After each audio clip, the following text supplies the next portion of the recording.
Diversity, equity and inclusion is an ideology that says that Western society is structured around straight white men and everything will be much better if we remake society to be more diverse, like Liberia but with more obese genderqueer people. DEI has been a thing in HR departments since 2003, but it wasn't until the death of George Floyd in 2020 that it took over everything. The death of a fentanyl-addicted criminal in Minneapolis became the responsibility of HR departments in Swindon for some reason I don't fully understand. Systemic racism had to be tackled through the collective punishment of white people. But as I'll show, systemic racism doesn't exist, or at least it didn't until the system became openly racist against white people. Hiring became openly anti-white across the public and private sector, with only 6% of new corporate jobs going to white men. Pretty much the only way for a white man to get a job was to put on a purple wig and call himself Susan. The sidelining of white men doesn't make much sense when you consider that white men have historically been pretty good at running complex, large-scale operations. Anyone heard of a little thing called the British Empire? But DEI didn't just focus on race. High-risk services such as air traffic control actively sought out underrepresented groups such as severe intellectual and psychiatric disabilities. Military recruitment was wrecked as Western countries turned round and told the people who traditionally served in the forces that they were no longer wanted. Instead, the military was going to find enough transgender people to crew their aircraft carriers. That diversity is our strength as a nation and as an army. And it's a chance to show everyone what we have to offer in terms of the diverse skill sets that we bring and the diverse ways of thinking we bring into the team to make everything work better. Hiring on identity rather than ability led to a post-competence world where airlines focus on pride parades while their plane doors fall off, brain surgeons are shaky-handed dunces, politicians have learning difficulties and models are munters. Everywhere you look, discrimination was being fought by making everyone as diverse as possible. Fashion shows looked like the Star Wars cantina. Cheerleaders were chosen who only really faced discrimination from gravity, steep hills and the security guards at all-you-can-eat buffets. Beauty pageants were won by terrifyingly stunning and brave biological males who wouldn't be particularly attractive as donkeys, never mind beauty queens. Institutions that had been previously conservative, such as the church, draped themselves in rainbows and pretended Jesus was a fat black drag queen, and transgender activists were invited to flash their silicone nips at the White House. TV shows and films wedged in dubious historical revisionism to claim that we'd always been incredibly diverse, and historical figures such as Isaac Newton, Anne Boleyn and Gary Lineker were black. Girl bosses, gender ideology and LGBTQIP2SA++ propaganda was clumsily crowbarred into every other film. Not that there's anything wrong with representation, we've always had it, only now that it's being done to tick a box in a BlackRock ESG funding form and hypnotise kids into being non-binary communists, it's really clunky and obvious, and they're forgetting about storylines and characters, and it removes any sense of jeopardy from films. As soon as lesbian or black characters pop up, you know they're just going to portray positive attributes or deliver a hammy public service announcement message about inclusivity that sounds like a teenage girl's Instagram post. Hold it. Did that comment make you feel uncomfortable? That's a microaggression. What's a microaggression? A microaggression is when someone says or does something that makes you feel bad. White couples disappeared from adverts and were replaced with a statistically implausible number of mixed-race couples and their genetically implausible children. Apparently if a white man and a black woman have a baby, it comes out Chinese. Anti-whiteness made its presence known in sly, subtle ways, such as the media reporting the race of a suspect if they're white, but not if they're black. In education, publishers scrambled to rewrite history according to the new rules. White people were airbrushed out of school books like they were one of Stalin's executed apparatchiks. Schools became indoctrination camps for bizarre gender ideology. Outside school, liberal parents dragged their kids to pride parades and forced them to make eye contact with genderqueer buttholes. The weirdest scenes were in women's sports, where inclusion allowed a 50-year-old male to be included in a competition against 13-year-old girls. Yep, allowed in the changing rooms and everything. Universities rigged admissions to exclude white and Asian applicants for being too smart and introduced censorious speech codes to prevent anyone feeling unsafe. Although not if they're Jewish, then they were made to feel very unsafe. Millions of working days were lost to endless, pointless diversity training to tackle unconscious bias. And I'm not talking about Bill Cosby's sexual preferences. Another word for unconscious bias is learned intuition. I'm sure any diversity trainers watching will be relieved to hear that I combat my own unconscious bias by having a very conscious bias that's well researched and based on many observed patterns of behaviour. And trainers helped staff understand their white privilege. We're privileged that people see us, not a color. Privilege that we don't get stared at when we walk into the room. Privilege that we don't get followed by security when we go shopping. Or pulled over when we're in the wrong neighborhood. We're privileged because society was set up for us, and our silence keeps it in place. We're privileged, and that's unfair. White privilege seems to be the freedom to make me cringe so hard I can taste my own underpants. And the diversity training actually made people measurably more racist. And everyone has to pretend that it's great or they get in trouble with the nurse ratchets in HR. Punishing rules gave these workplace milk monitors powers to destroy careers on a whim. White men were fired for asking questions or rolling their eyes in diversity training. Women were fired for believing in biology. Loads of taxpayers' money was spunked on platoons of diversity staff, advisors and NGOs, and as huge amounts of money flowed into ESG investment funds encouraging DEI in corporations, it became a multi-billion-dollar industry, projected to reach $15.4 billion by 2026, and an industry of diversity grifters sprang up to hoover up this cash. And they nicked loads of it. I'm going to do videos about ESG and BLM grifters, so make sure you're subbed to see that. It suddenly became trendy to be openly racist against white people, whether it was BBC employees saying that they hate working around white people, or Scottish politicians bemoaning the existence of white people in a country that's 96% white.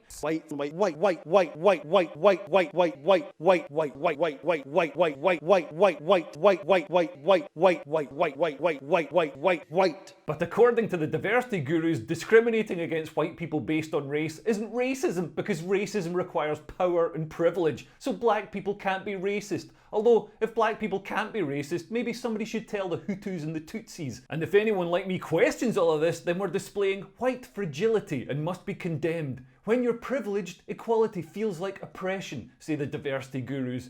Yeah, but you know what else feels like oppression? Oppression also feels like oppression. So DEI is insane. It's an expensive humiliation ritual that corrupts the smooth functioning of an organisation. DEI is the reason you can't get a job, and DEI is the reason that if you have a job, it sucks. I'm going to look at how diversity, equity and inclusion became such a huge industry and why businesses love it. And surprisingly, there's a purely capitalist reason, and why this psychotic mantra of black victimhood and white guilt backed by the authoritarian morality police of HR departments is actually bad for minorities, is trying to fix a problem that doesn't exist and could lead to a civil war that will destroy the West. But there are some downsides as well. Anyway, deep breath. What is diversity, equity and inclusion? Fans of DEI say that it's the logical progression of the drive for equality and against bigotry, a continuation of the civil rights movement. But the reason Martin Luther King's speech calling for equality resonated is because it speaks to the natural sense of justice inside all of us. He dreamed that one day his kids wouldn't be judged on the colour of their skin, but on the content of their character. If he'd come out and pushed DEI by saying, I have a dream that one day my kids will be explicitly judged on the colour of their skin and also be given a leg up because they're black, and also white people are all inherently racist and should be abolished, it probably wouldn't have gone down quite as well. DEI is based on critical race theory, which changes the way racism is defined. Racism used to be a person doing a specific thing that was measurably racist, such as refusing to hire someone because they're black or shouting a racial slur. So now we have laws to ensure equal rights and equal opportunities for all. But despite equal rights, imbalances persist. There are more Asians in the maths Olympiad, more black men in professional basketball, and I haven't noticed who's overrepresented in Hollywood. And white men are overrepresented in corporate boardrooms, as airline pilots and as sheep farmers, and minority groups are underrepresented. Critical race theory says that this is because racism is structural or systemic. The racism isn't objectively measurable, it's baked into the very walls of the institution. It's an invisible miasma that surrounds and infects everyone. This is a clever bit of logical judo, because it can't be proven, it can't be disproven either. It becomes a faith. So according to DEI, equal opportunities isn't enough. We need equity to forcefully correct the imbalance. Anyone who disagrees is denying the faith and is a racist with white fragility. Any overrepresentation of white people is evidence of systemic racism, and equity must be achieved by redressing this imbalance through positive discrimination if necessary. It's not enough to not be racist, you have to be anti-racist. If there are fewer black women in Cornish sheep farming, then that's clear evidence of systemic racism in the world of sheep farming, which is excluding black women. I mean, why else would there be fewer female Somalian shepherds in Cornwall? And this imbalance must be redressed by preventing white men from becoming sheep farmers and only advertising sheep farming jobs to black women. DEI practitioners insist that this will vastly improve sheep farming because you'll have diverse perspectives. I'm not convinced. I think equal opportunities will naturally result in unequal representation, and that's fine. But then again, I do have an extreme case of white fragility. But it isn't just about providing equity. DEI is about abolishing whiteness. Don't take my word for it though, look at the words of the people behind it. Yes, diversity is about getting rid of white people, and that's a good thing. Abolishing whiteness has never been more urgent. According to respected business media company Bloomberg, American prosperity depends on a non-white future.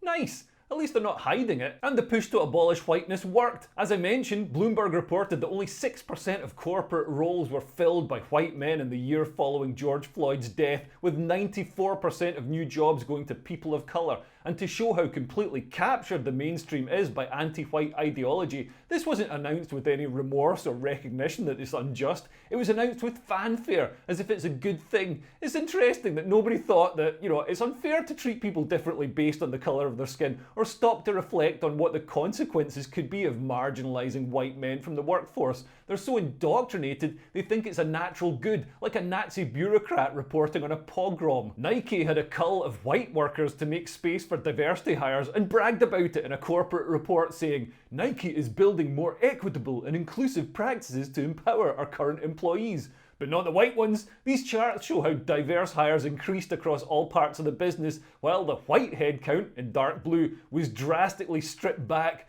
All this is sold as a positive, benevolent move, never mind the white workers with families to feed. The danger of DEI's anti-white racism is that it isn't ashamed. You can't imagine a company under the Jim Crow laws that discriminated against black people releasing a report in rainbow colours bragging about how many black employees they pushed into poverty. In 2020, whites made up more than 74% of the workforce at Spirit Aero. By 2021, whites made up only 48% of all staff. What happened in between? They announced a new initiative to hire based on diversity. Glasgow Council put out an advert excluding white people from applying for a job. Bear in mind, Scotland is almost completely white. How is excluding almost every candidate going to help find the best candidate? They apologised, saying the advert wasn't meant to be made public, basically saying, sorry, we meant to keep our racism secret, we'll be more careful next time. The CEO of insurance giant Aviva bragged about discriminating against white men in the hiring process, making them jump through extra hoops that diverse people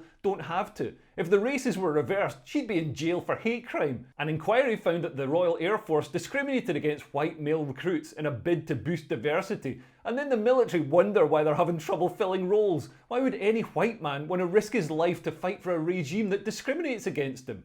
Companies across the West offered financial incentives to hire non-white people over whites, and we're being gaslit as we're told about the invisible white supremacist power structures that thread through every aspect of society. But the politicians, journalists and HR managers who lecture us on power structures never seem to be aware that it's them who holds the power. That's why they're the ones giving the lectures and making all the decisions. If people like me had the power, we'd be indoctrinating them. And corporations try to hide their discrimination against straight white men. Dish, a tech firm, says, we prioritise individuals coming from the following communities: refugee, neurodivergent, single parent, blind or low vision, deaf or hard of hearing, black, Hispanic, Asian, military veterans, the elderly, the LGBTQ, and justice impacted individuals. Why are you making us play an entire game of Guess Who just to work out who you're not letting in? Just say, no straight white men, and stop wasting our time. Often it's not even hidden behind tortuous obfuscation like this. 1 in 6 hiring managers report being explicitly told to stop hiring white men. The people who built the modern world are now excluded from their father's creation and have to sit on the sidelines and watch it crumble. Although the overt racism is probably kinder than letting white men waste their time applying and then binning them, anecdotally I've heard from friends who work in advertising that they let white people audition for roles and then delete the reel without even watching them. Unless it's an advert for something negative like gambling awareness, alcohol abuse or domestic violence obviously, then they have to be white. Diversity gurus say that the discrimination is necessary not only for representation but also to fix an ethnicity pay gap. Apparently minorities are paid less than white men for doing exactly the same job. This is extraordinary when you realise that all these CEOs could have instantly knocked millions off their wage bill by only hiring minorities, but they're so racist that they'd rather spend the extra money to hire white men instead. I mean, there can't be any other explanation, can there? Makes you wonder why the owners of sports teams haven't been infected with the same racism. Very strange. Basically, this is every recruiter's wet dream right here. Sorry, straight white bros. Is it improving recruitment? Well, let's hear from an exec who posted on Reddit. So I'm at my breaking point with our DEI initiative. If one of my hiring managers posts a job and we don't get a certain percentage of women or minority applicants, we can't hire anyone and have to get the job listing reviewed by DEI and reworked to be more appealing to the target groups. If the stars align and we have enough of the right kind of applicants, any decision my hiring managers and SME advisors make can be overturned by DEI.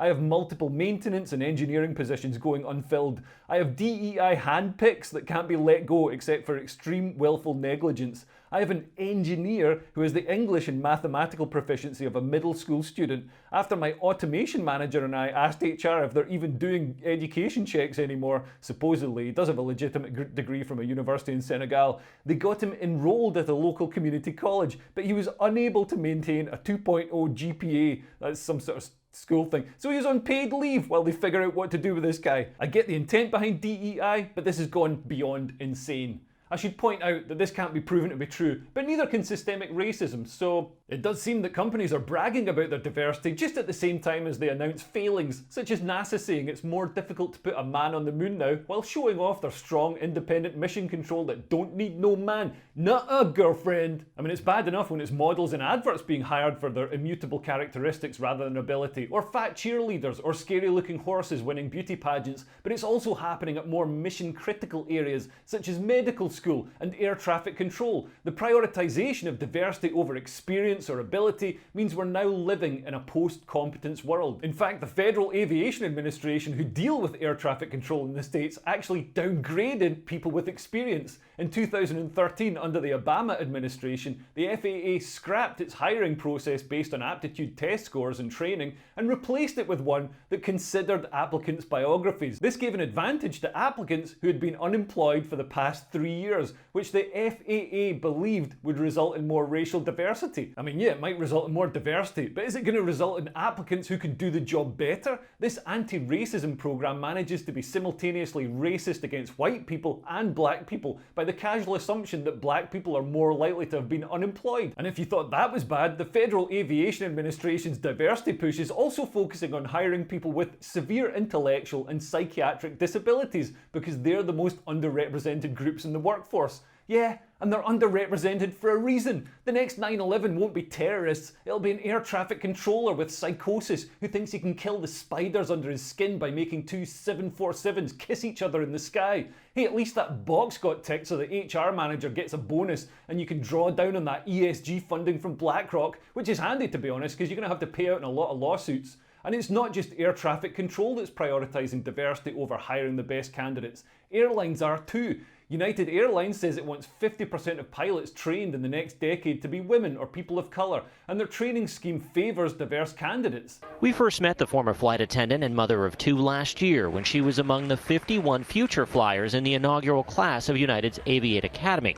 It's part of the airline's effort to address the continued pilot shortage and diversify a workforce that is overwhelmingly white and male. This first graduating class is 80% woman or minority.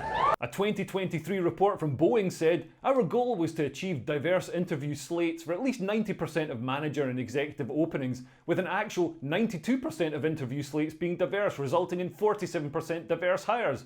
This will result in less capable pilots than having an equal opportunities approach to hiring, because excluding white men shrinks the pool of people you can pick from, and picking them based on identity rather than ability means you're not getting the people with the best ability. Also, DEI diverts resources from the business into promoting things that have nothing to do with air travel. Here's what Alaskan Air have been pouring resources into. When I say gay, you say gay, gay, gay, gay, gay. When I say gay, you say gay, gay, gay, gay. Every penny spent on this stuff is a penny diverted from core activity. They've had a big push for transgender representation as well. Here's Maya Tallman, which sounds like a comedy name, who runs the newly formed DEI committee for United Airlines. Transgender pilots are a rare moment when everyone's happy, because wokeists are happy there's someone who isn't a white man flying the plane, and everyone else is happy that there is. So will the focus on diversity instead of meritocracy and screwing on bolts nice and tight lead to disaster? Well, the Federal Aviation Administration reported an 83% rise in runway incursions,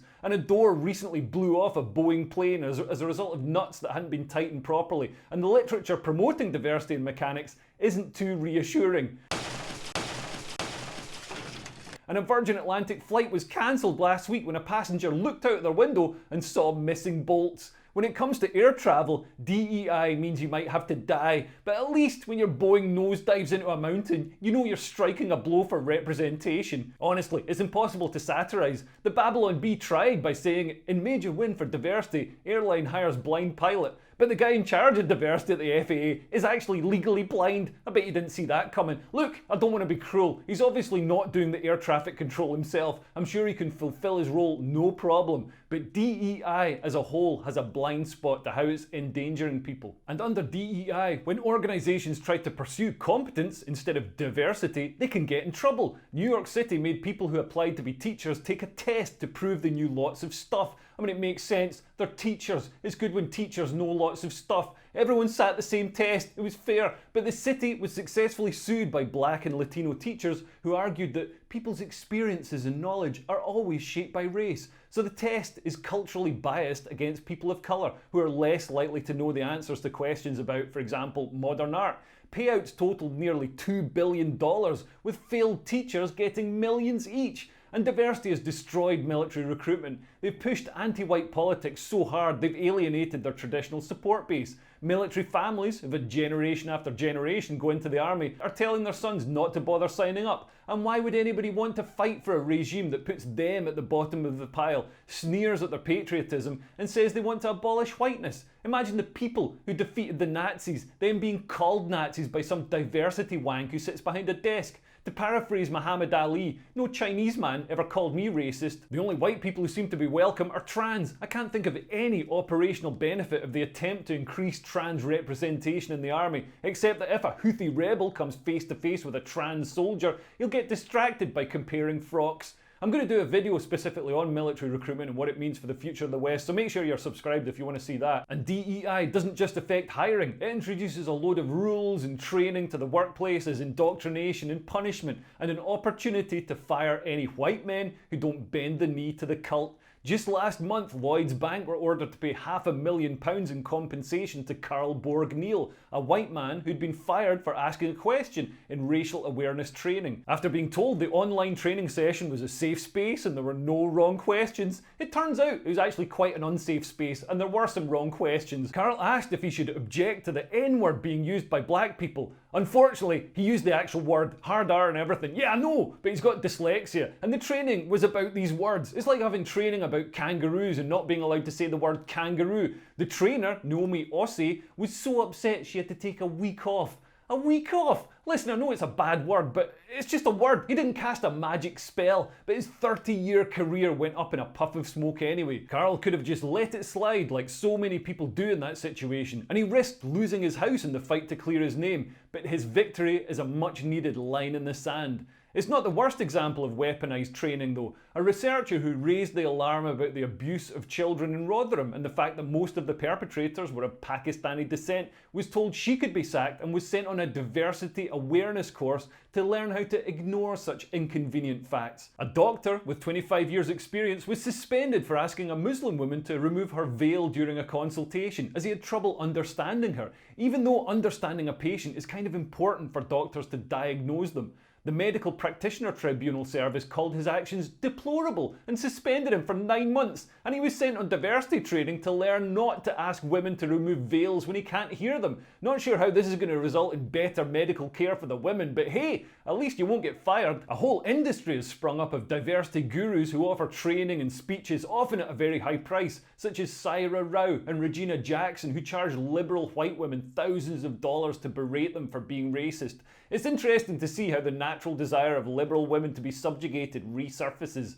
And with such a lucrative grift, diversity trainers have no incentive to actually fix any problems. In fact, the more division they can generate, the more money they can make. It's like taking your car to a Mercedes authorised mechanic. No matter what state it's in, they'll find at least £1,000's worth of something wrong with it and a reason to bring it back. And diversity training is a huge bureaucratic drag on the public sector. In the UK, there's an army of over 10,000 staff just dealing with diversity, and 1 million working days wasted each year on this nonsense. Like this 3-day diversity conference on pronouns, gender and LGBTQ allyship. Now I know they're public sector workers, so a working day is just making a cup of herbal tea and then posting on Facebook about how conservatives are evil, but still 1 million days, all paid for by the taxpayer, all completely pointless. Not that I'm complaining, every day a civil servant is doing diversity training is a day that they can't officiously meddle in someone's life or rubber stamp the asylum application for a terrorist. These diversity officers do essential work though, such as ensuring that the NHS hires religious leaders who are pals with the Taliban.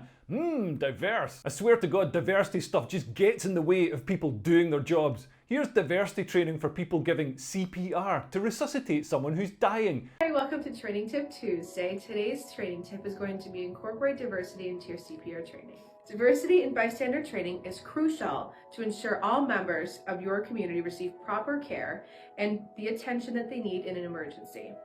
By including diverse perspectives, we can better address the needs of different populations. If you are looking for a diverse CPR training mannequin, my personal favorite is CPR Taylor. CPR Taylor comes with male and female chest skins. They come in 2 different skin tones, light skin and dark skin. This one is the dark skin. You'd think CPR might be one moment where we could forget about diversity. I mean, it's not like people from sub-Saharan Africa breathe through gills. We all just have a trachea going into lungs like a normal human. But no, apparently it's important for CPR to include diverse perspectives.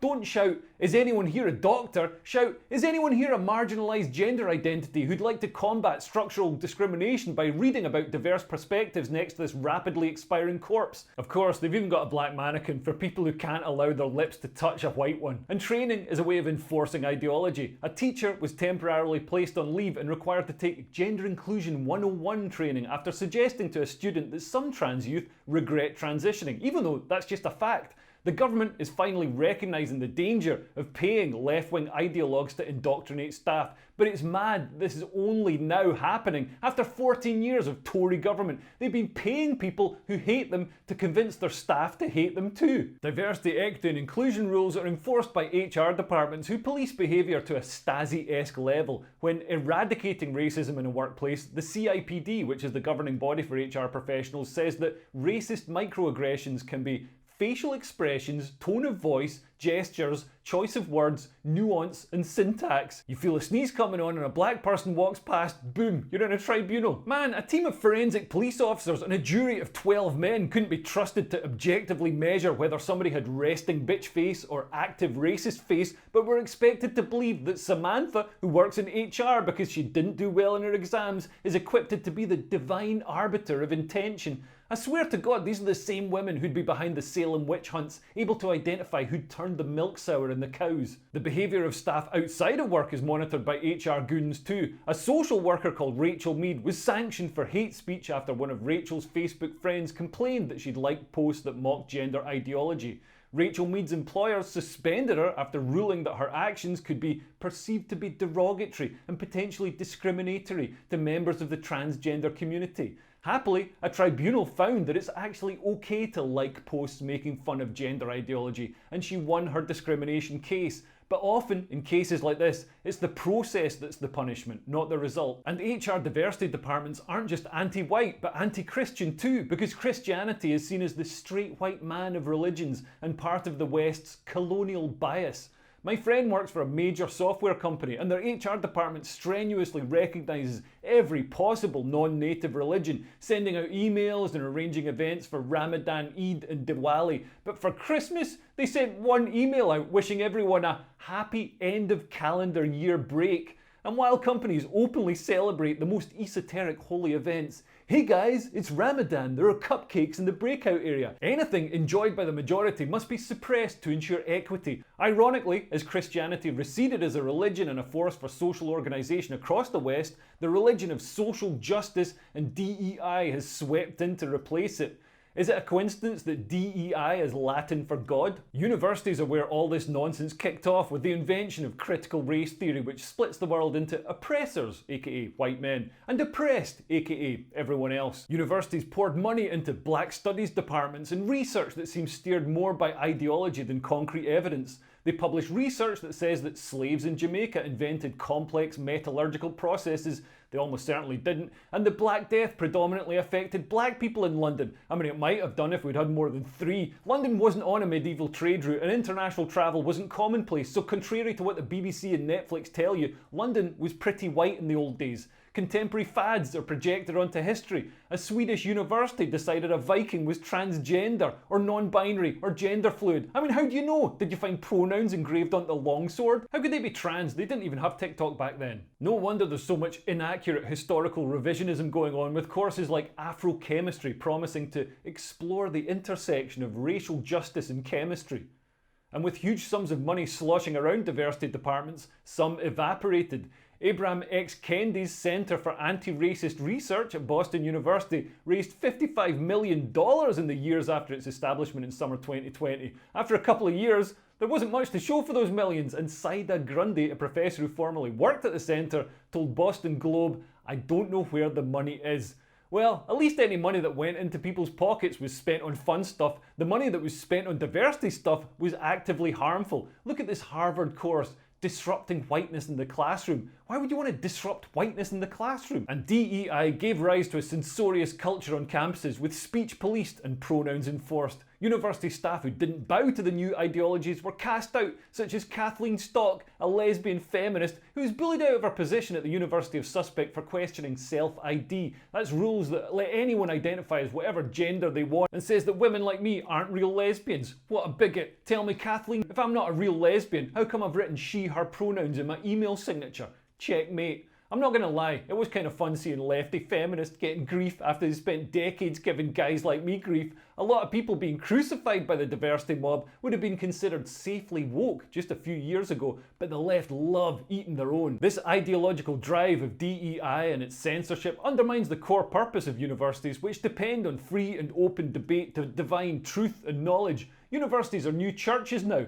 persecuting modern Galileos. But it was in admissions that DEI had the biggest impact in universities. Some allowed black people to study for free, such as the Open University, who waived fees for black people who wanted to complete its MA in creative writing. I don't see how this is anti-racist though. It's luring black people into pursuing a pointless degree at a terrible university. Elite universities such as Harvard changed admission policies to give preferential treatment to underrepresented groups.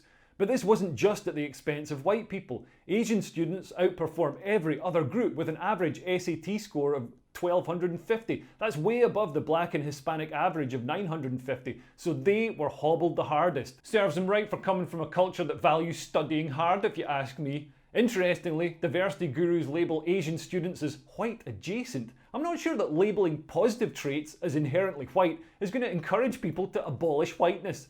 Things got so bad that Asian students banded together to challenge discriminatory admissions programs in court, and last year the Supreme Court ruled that race cannot be used as a weighting factor in the university admissions process. But universities openly bragged about how they'd get round this rule by asking prospective students to write an essay about how they'd suffered due to racism, which obviously only minorities will give the right answer to. This is the new Mason's handshake that'll get you into any elite institution. I mean, they could just save everyone's time and use a Dulux colour chart. I don't really mind about gender studies courses not taking the best applicants, but what about medical school? We're going to have ham-fisted clowns propelled up the ladder to become neurosurgeons just to provide representation? Anything other than raw meritocracy in admissions is literally putting lives at risk. Further down the education chain, the DEI indoctrination starts early. When I was at school, teachers were firm but fair adults who taught things like maths and physics. Now teachers are blue-haired progressives and the curriculum is communism, gender studies, and why white people are evil. Hi, my name's Az and I'm a preschool teacher. So my classroom celebrates diversity. It's probably my favorite thing to teach. We usually use kids' books to talk about this kind of thing. Recently we started wearing pronoun pins, and the kids get to pick a new pronoun pin every day. We have some that pick like she, her every single day, and we have some that change it up. So diversity is really important in my class. So I recently realized that there's a whole lot of really amazing figureheads and people to look up to in this world who aren't white or straight or male or what have you. Diversity is my favourite thing to teach, says this teacher. Well, obviously, it's your favourite thing to teach because you can't get it wrong, because unlike Newtonian physics, none of it is objectively true. It's all just made up nonsense. You're just indoctrinating kids with things like the wheel of power that says that white people have power so need to be hobbled in some way. I'm pretty sure half of DEI is just nerds finding ways to get revenge on those nasty white boys who bullied them at school. Yeah, don't tell me you didn't get bullied. I can see you. Sorry if you wanted to learn about algebra, kids. Instead, we're going to have drag queens teaching you about felching. But don't worry, biology will still cover the basics like men can get pregnant, and remember the important facts like most of science history is just, white people taking credit for other people's work. Thank you, teacher. Very factual. There are also concerns in academia that courses are being created to give black students extra credits which don't actually have the same academic benefits of traditional subjects such as maths and science, such as this class in Black Joy. Now, I'm not saying that a course called Black Joy is entirely without merit, but I've never heard of it being a mission critical factor in any engineering project. A NASA spacecraft has never missed its orbital trajectory because of a miscalculation in the levels of black joy. You can't totally blame the teachers. This is the training they received called Queer Your Classroom. Somehow you can be a better intersex ally. When it comes to inclusive language, oftentimes people tend to use phrases like people with penises or people with vaginas rather than saying male and female or men and women. While this can absolutely be inclusive for trans people, unfortunately it's not always the most inclusive language for intersex people. My advice is to use language that focuses on function and not just form. That means focusing on the actual function that you're talking about, such as people who can get pregnant, people who can get other people pregnant, people who are at risk of testicular cancer, and so on and so forth. This is much more inclusive.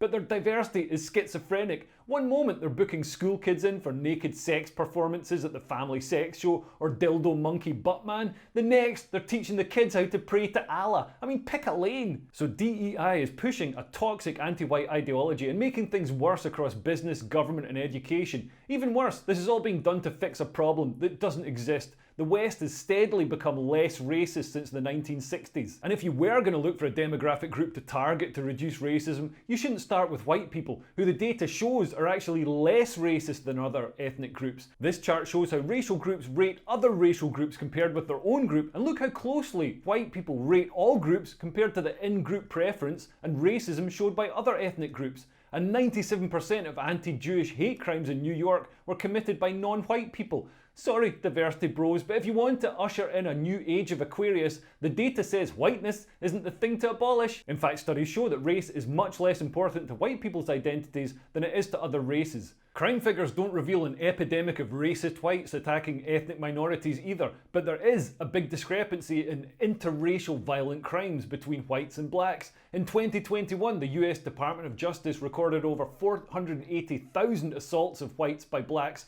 and only 70,000 assaults of blacks by whites. Basically, there's 7 times as much violent crime committed by black people against white people as there is committed by white people against black people, in America anyway. I'm sorry if this sounds racist, it's just crime statistics published by the left-wing government. I'll put a link below. Of course, diversity gurus will insist that this just reflects socioeconomic status. ethnic minorities tend to be poorer because of systemic racism and poor people commit more crime. Does the data support this narrative? Well, Raj Chetty, an economist at Harvard, studied 21 million Americans from adolescence to age 30 and found that black men are 3 to 10 times more likely to be imprisoned at age 30 than white men who grew up with parents with the exact same income. So even accounting for income, there's a huge discrepancy.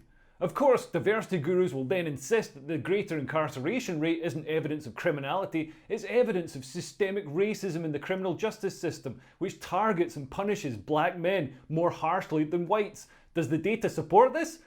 Well, no. Research looking across 51 different studies to find even slight bias revealed that minorities don't receive harsher criminal punishments, but academics said so anyway. The academics Ferguson and Smith wrote, "We express the concern that the evidence for racial bias in the US criminal justice system has been consistently weak and that scholarly narratives have too often ignored this in favour of the systemic racism narrative."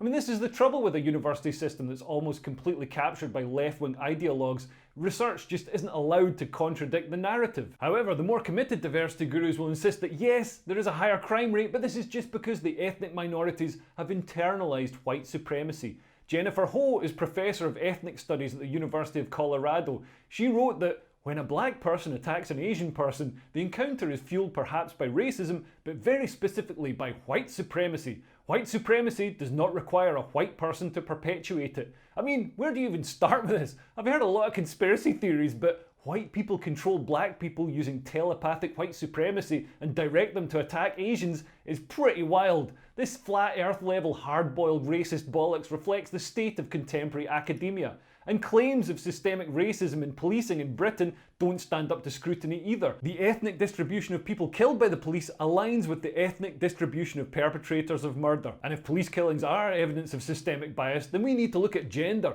95% of people killed by the police are men. The police aren't systemically racist, they're systemically biased against men. Maybe the police are militant feminists hitting back at the patriarchy. Or maybe the police are just responding to crime like they're supposed to. But diversity gurus will insist that policing is just one strand of society. The world of business is still systemically racist. Does employment data support this narrative? No. British Indians, Chinese Canadians and Nigerian Americans all earn more than their white compatriots. And if organisations are all motivated by racism rather than profit, why isn't it apparent in the Premier League or the NBA, which is 3/4 black? The desire to win and make profit overrides racism in the NBA, but not in the world of business, despite shareholders demanding a maximum return on their investment. And these organisations are themselves diverse and full of woke liberals, but they're still systemically racist despite legally being required to abide by equalities legislation and record a paper trail of business decisions that would surely reveal any measurable, quantifiable racism in the system. I mean, I was surprised to learn that The Guardian and the NHS have so many staff dedicated to diversity, equity and inclusion. This suggests that these organisations have huge problems with bigotry that need to be corrected. I mean, I guess it does make sense given that The Guardian was founded with slave money, but if the NHS is so racist as to require diversity coordinators, surely it should be shut down. It's immoral to tax ethnic minority people to pay for a racist service. It's like taking money from their salary to pay for the burning crosses at a clan meet. But of course, I don't believe that the NHS is a systemically racist organisation. I believe that the supply of racism isn't keeping up with demand from diversity grifters who need it to exist to justify their jobs, so they created systemic racism. Systemic in this case meaning non-existent. So why are there disparities between races? Diversity gurus tell us that gaps in crime, attainment, wealth and IQ etc. are purely due to economic factors and systemic oppression. But the same people will tell us different demographic groups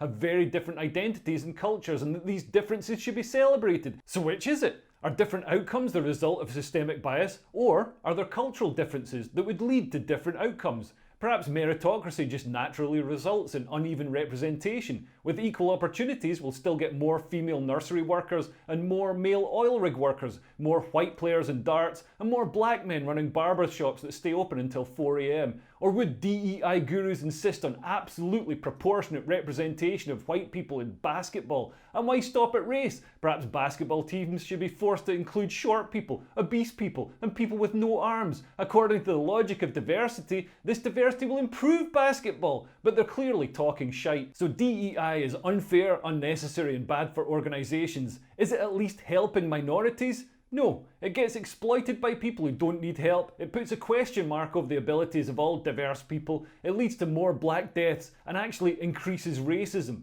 A lot of corporate diversity schemes are woke washing, giving a company good PR, but really just wasting the time of the people involved. In 2022, Wells Fargo was exposed for conducting fake job interviews of diverse candidates, when the job openings had actually already been filled, but the fake interviews let them tick the box that said that they'd given interviews to minorities. And the schemes get exploited to give an advantage to people who don't need it. Black academic, or Blackademic if you're short of time, Anthony Abraham Jack explained in his book The Privileged Poor how about 70% of Ivy League enrollees across all races come from families in the top 20% of earners in the United States.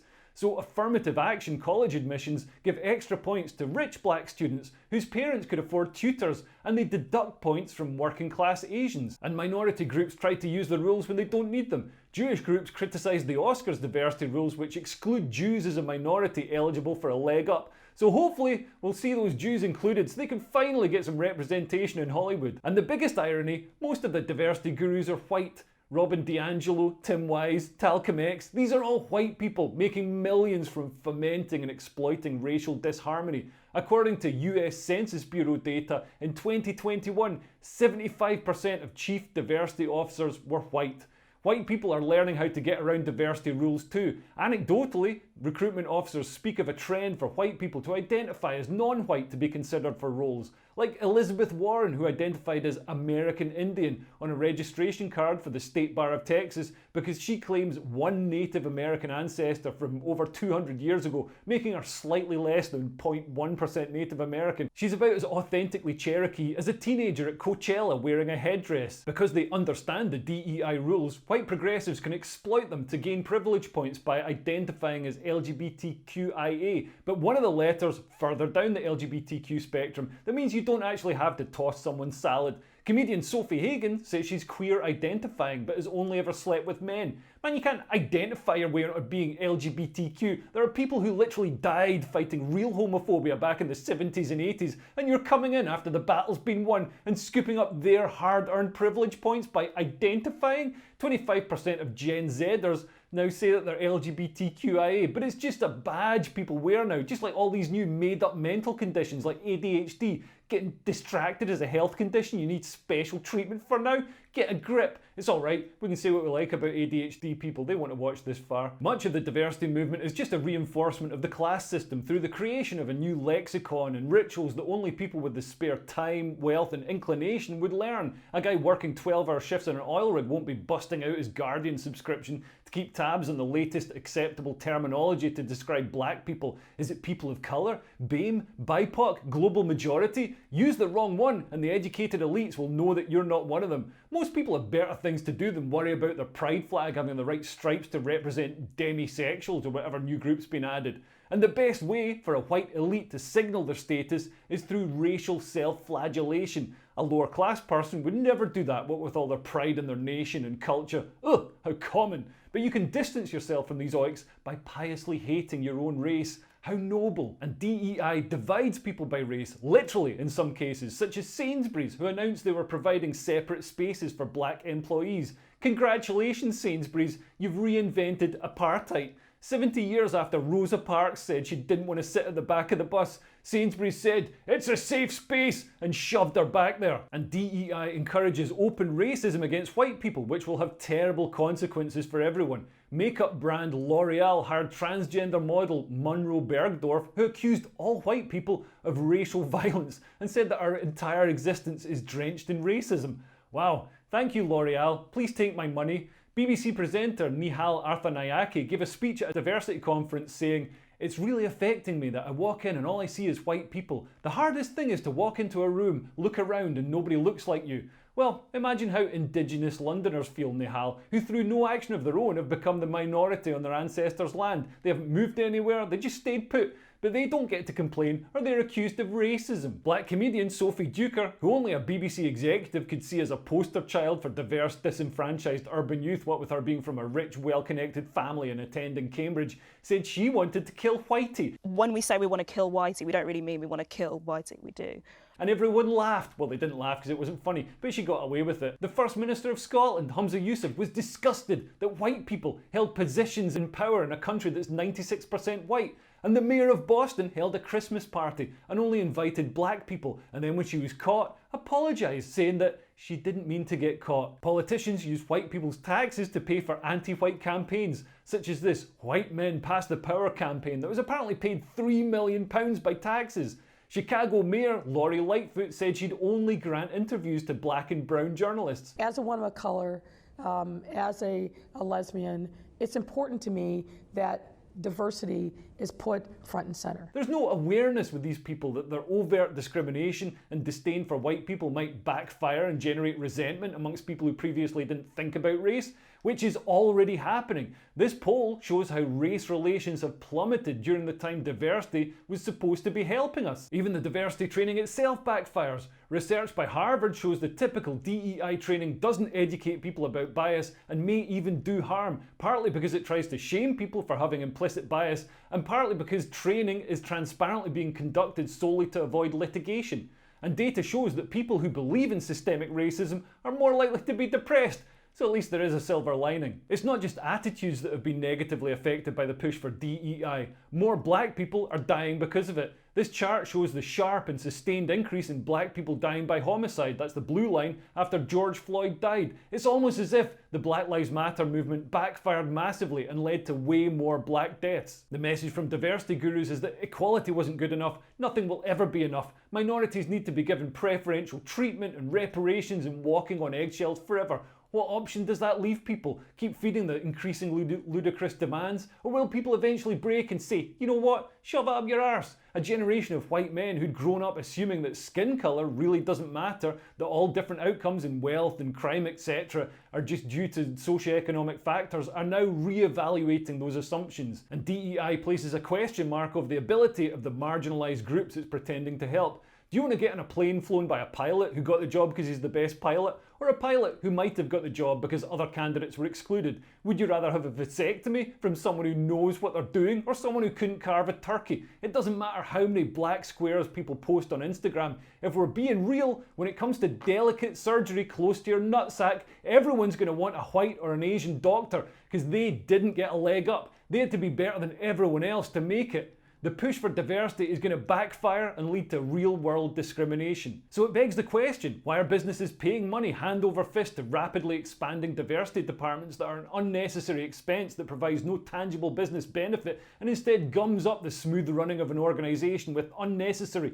lumpen bureaucracy and harms whites and minorities alike? Well, there's a few reasons. It's to get access to ESG funds, it's misinterpretation of equalities law, and to trick woke lefties into buying whatever they're selling. And surprisingly, businesses do it to stay competitive. The biggest threat to a business isn't rising costs. These can be passed on to the consumer. The biggest threat is a new innovative business disrupting the market by doing what they do but cheaper, like Netflix replacing Blockbuster Video, or Twitter replacing shouting incoherent abuse at strangers in the street. Companies love DEI because it's a barrier to entry for smaller businesses who might compete with them. New companies need DEI to hire staff and access investment streams. This adds an extra hurdle for startups and reduces any price advantage they could offer customers. And having access to ESG funding is a huge draw. ESG stands for environmental, social and governance. Basically, it's supposed to mean ethical funding in firms that do good and not investment in companies that do nasty things like pollute or use child labour. It's the virtue signalling of investment funding, and it's huge. As more investors have wanted their money to do good, more of their money has flowed into ESG funds, which now have $41 trillion of assets under management. These funds can only be accessed by companies if they show that they're doing good things, and the main way to do this is by showing commitment to diversity, equity and inclusion. Of course, this literally is a virtue signal. Bizarrely, ESG funds rank tobacco companies higher than Tesla, even though tobacco companies make products that kill people and Tesla makes the green technology that we're told will save the world. Just because the tobacco companies have DEI departments and Tesla doesn't. Or it didn't up until a few months ago when it finally crumbled. And who can blame Tesla with so much funding on the table? And of course, businesses want open borders to provide unlimited cheap labour, bring in new customers and push up the prices of houses and other assets. So the establishment pushes the propaganda that diversity is a strength. We've always been a multicultural place. Anyone who wants any form of border control is a massive racist. It's much easier than investing in productivity and technology to do these jobs instead. DEI doesn't just help corporations get funding from above, it's a neat trick to win over ethically minded customers by displaying their values, corporate virtue signalling in other words. In the aftermath of the banking crisis, public trust in big business was at an all-time low, so corporations now use ethics as a public relations signal to show customers that they have positive values. It doesn't matter what companies do anymore, it's what they say that matters. So if they wave pride flags and have black people in adverts and release statements condemning Israel, the new left will buy it. Just look at Ben & Jerry's, who make money from selling sweetened lard that gives people diabetes, but they tweet like an angry gender studies student, so everyone thinks, I'm eating this ice cream because it aligns with my values. You absolute lemon, you got suckered in. You got suckered in by a company that found a way to get you to buy their ice cream. Also, let's not forget that you're not eating ice cream because of ethical values, you're eating ice cream because you're a fat shit. Your values include a blood sugar level of 130 lumps per gallon and the resting heart rate of a hummingbird. And it's been hilarious to see corporations jump to insist to customers that they're so not racist that they're racist. The King Arthur Bacon Company had a competition for non-whites only that King Arthur himself ironically wouldn't have been allowed to enter. Sainsbury's went one further and suggested that other supermarkets are racist. We proudly represent and serve our diverse society, and anyone who does not want to shop with an inclusive retailer is welcome to shop elsewhere. Really? Where are these non-inclusive shops, Sainsbury's? Are you going to name the supermarkets with an admissions policy based on skin tone instead of vague posting about it like a single mum on Facebook? Too many snakes, you know who you are. It's all just painted on bollocks. Incidentally, Sainsbury's had an all-white board until recently when they panicked and hired a token exec. Maybe they're just projecting. The demand for diversity departments comes from employees too. 84% of young Americans say that business should be investing in DEI, and 78% of lefties say that DEI at work is a good thing. And you've now got progressive bosses like the CEO of United Airlines, who is literally a drag queen, so clearly has a personal interest in pushing this stuff. And HR departments love DEI. HR departments are explicitly staffed by angry white liberal women with more cats than eggs. And every single white liberal woman wants to be Michelle Pfeiffer in Dangerous Minds, saving the helpless, needy black kids. And every single white liberal woman wants to meddle in people's lives and have power and get revenge on the white men who dumped them. And every single white liberal woman believes in absolute mumbo-jumbo nonsense like astrology. The judgmental faith and authoritarian bureaucracy of diversity, equity and inclusion is the perfect confluence of all these things and found a natural home in HR departments. The process of indoctrination is as intoxicating as the goal, holding that power over people, watching them acquiesce. Also, companies like DEI because it protects them from lawsuits. In a study of over 1,000 federal civil rights judgments, researcher Lauren Edelman found that judges increasingly considered investment in diversity programs as evidence of compliance with civil rights laws, regardless of the effectiveness. And people who've been discriminated against are less likely to sue a company that has diversity departments. So some companies are using DEI as a shield against litigation, although that isn't working anymore. We're seeing case after case of corporations having to roll back diversity schemes after legal challenges. Many organisations assumed that anti-discrimination legislation such as the Equality Act demanded DEI departments in hiring marginalised groups such as ethnic minorities and transgender people. But actually, this same legislation is being used to prosecute diversity schemes because guess what? Most diversity schemes are racist and discriminatory. An ex-Novant exec won a $10 million payout for reverse discrimination after a jury ruled that he lost his job because he's a white man. Another lawsuit asserted that Google hiring quotas illegally favoured women, blacks and Latinos over white and Asian men. Even high-profile examples of apparent racism are coming apart in court. Remember when a Starbucks employee called the police on two black men who hadn't made a purchase? Starbucks responded to the public outcry by firing the white manager.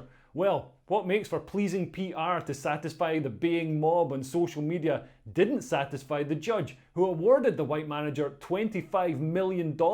That's enough to buy about 17 large frappes at current rates of inflation. We've seen a string of employment tribunals rule that women have been unfairly fired for expressing gender-critical beliefs. Gender-critical beliefs mean that they think that I'm not a real woman even when I change my pronouns on Twitter. And under the Equality Act, you're legally allowed to not believe that I'm a real woman. Rachel Mead, Joe Phoenix and Maya Forstater, Twisted Forstater all won payouts. Many of these cases relate to universities where diversity ideology is out of control, and many of the people discriminated against are lesbians, who up until recently were considered a marginalised group, but have been superseded on the oppression pyramid by trans rights. The funds behind DEI are also under legal attack. The Fearless Fund, which invests in businesses run by women of colour, is being sued for discrimination because white people are excluded. And politicians are rushing to pass laws to combat DEI, whether that's to stop discrimination in hiring or to stop blue-haired teachers forcing kids to learn about rimming. Of course, laws are only ever effective when they're known and enforced. To make this happen, Conservatives are suing law firms over their illegal diversity efforts. This is a smart move because it makes the law firms realise what the law actually says, and then when the law firms advise corporations, the truth gets spread quickly, and corporations wake up to the fact that anti-white hiring practices might be popular on TikTok, but they can cost a lot of money in the courtroom. DEI is also becoming a public relations nightmare for firms. Get diversity right and you might get a bit of ESG funding, but get it wrong and you can destroy a brand overnight. Just look at Bud Light, who alienated their target audience of sports bros by sponsoring transgender activist Dylan Mulvaney. Or look at Target, who managed to infuriate parents with a load of LGBTQ stuff for kids, and then infuriate LGBTQ people when they took that stuff down. Corporations are learning. Maybe it's best not to push the sexualised gender nonsense on kids in the first place. And all this pushback is having an effect as hiring for DEI stalls and companies quietly downsize their diversity programs. Accountancy firm PwC were forced to roll back a program that excluded whites from their scholarship after a public backlash. Excluding white people from accounting makes great sense. I mean, who ever heard of a white accountant?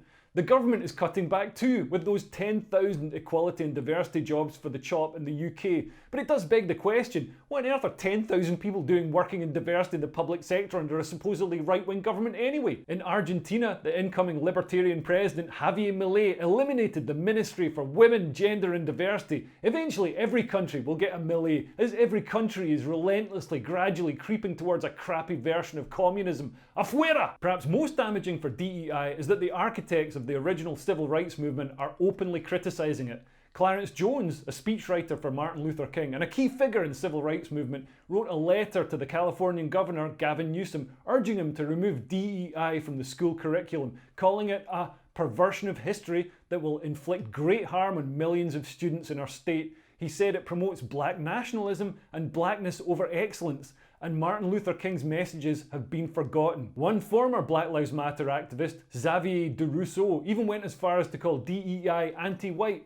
But it was anti-Semitism that was the final nail in the coffin for DEI. The restrictive speech policies on woke university campuses to make them a safe space for minorities didn't extend to Jews. Harvard's acceptable speech policies for Jews seem to be written by 4chan. Open anti-Semitism was tolerated because Jews are white adjacent and Israel is a coloniser, apparently. Honestly, if they want to point fingers about colonising, they need to take a look at the rest of the Middle East. The presidents of these elite universities were hauled in front of the House Education Committee to explain why anti-Semitism was allowed on campus. Here's Harvard's president, Claudine Gay. Well, she's not the president anymore.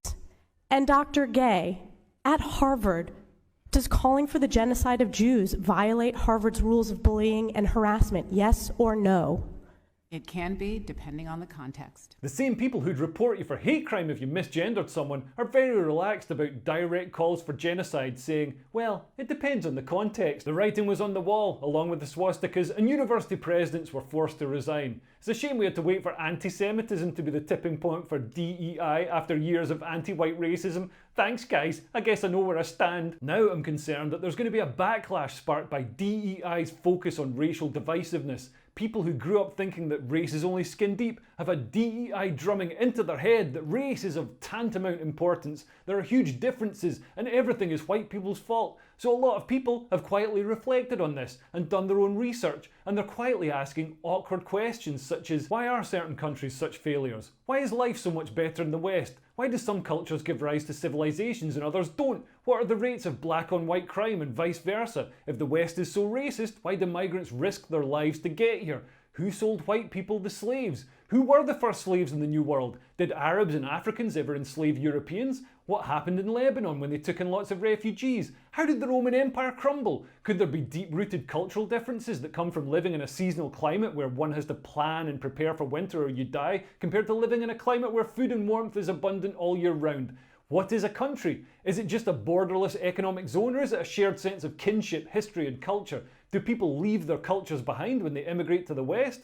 Could they change the culture of the UK? The push for diversity is going to trigger a huge backlash against mass migration. DEI organises society by race with a pecking order that puts white people at the bottom. And then mass migration asks those white people to accept millions of brown people into the society. Why would anybody look at that and think, hey, nice one, what a great deal? We don't have institutional racism, but we do have institutional fear of looking racist. And this fear can have horrendous consequences. The security guard at the Ariana Grande Manchester Arena bombing didn't apprehend the suspect, who is a Muslim male with a big backpack, because he was afraid of looking racist.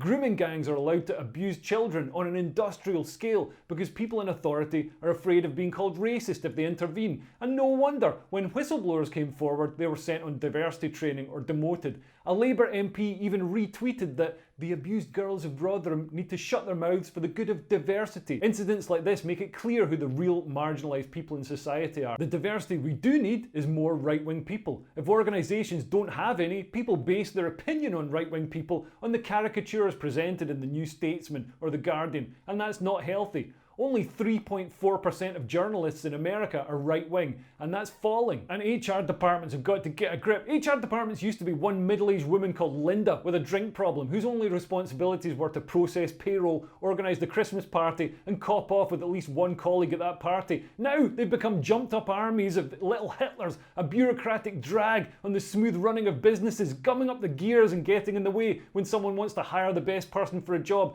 and wasting everyone's time with endless diversity training. We need to slash and burn HR departments, process payroll, tick off holidays, and stop trying to play God with people's lives, Samantha. The private sector is crying out for workers. Instead of opening the borders to bring in labour, why not set the diversity staff free so they can fill productive roles instead of getting in the way of people? And we need to remember that inequity isn't a bad thing. Without inequity, you can't be better than other people. And if you're really worried about minorities, there's no smaller minority than the individual. Progressives clearly didn't think through the consequences of dividing people into racial identity groups and treating people differently instead of treating people as individuals. You know who else does that? Racists. Although to be fair, if anyone's marginalised and discriminated against in our society, it is racists. Nobody wants to hire a racist. Nobody wants to live next door to a racist. People don't want their daughters to marry a racist. If you don't agree with me, then try being racist in your next job interview and see if you get the job. Where's the DEI representation for racists, guys? Anyway, thanks for watching. Listen, my vids always get barred from running ads because of controversial topics or whatever, so I'm running my own ads. If you want to support me making these videos and see more unfiltered content, then sign up to my Patreon. There's a link below. It's like a special club for cool people who want to see more stuff and give me money. And also, I'm bringing back Clown World. Anyway, thanks for listening. I've been Leo Curse. Goodbye. Bye-bye.